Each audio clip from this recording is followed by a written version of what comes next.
Sitting down with Chris Paul, you get the distinct impression he wishes this NBA season started yesterday. 2010 hasn't been fun, beginning with his health, where he missed 37 games for the Bees last season. How are you feeling? Feeling great, ready to go. Physically, Paul is fine, but mentally, he took a beating this offseason where trade rumors were as frequent around the Big Easy as Super Bowl celebrations. At times, it looked as if his days in New Orleans would be numbered. Did you think at one point this offseason you weren't going to be with this basketball team? I thought there was a possibility. Definitely thought there was a possibility. And it was a wild summer. A wild one indeed. It was the summer of alleged discontent for CP3. For the first time in his NBA life, Paul was thrust in the spotlight for all the wrong reasons. He changed agents and went with Team LeBron, where the perception was he wanted out of town and wasn't happy with the direction of a Hornets franchise that ushered out Jeff Bower and was ushering in a new regime. What's the biggest misunderstanding? You said there were misunderstandings. What's the biggest problem you have with all the reports?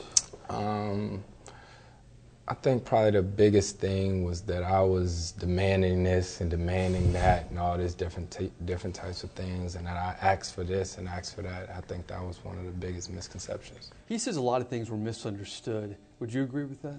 Definitely. I felt like he got a bad rap or a negative vibe that surrounded him because he wants to win, and so many people were speaking for him. Never heard him say anything. And the things that he said to me in private were the things that I went with and I believed in. You know, guys like Chris, he understands it better than I do. Everything he says is going to make a headline. So Chris Paul says he's happy to be a Hornet. The Hornets have made sure the past few months he's happier by making a lot of off-season moves. But will that equate to a better season? Paul says, I don't know.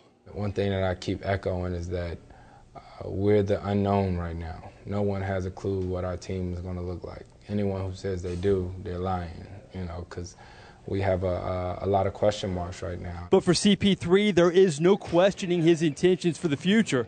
He was upset about the hits he took this summer, but chooses to dribble down the high road as he enters his 6th season in the NBA. Just talk about this offseason. So much has been said. What was your reaction when you heard a lot of these things? I don't have to be mad about this, you know, because I know who I am. The people who are close to me know who I am, and I haven't changed one bit. Hornets fans are hoping so, because when it comes to its shining stars play on the court, no changes are needed. Mike Neighbors for CST Tonight.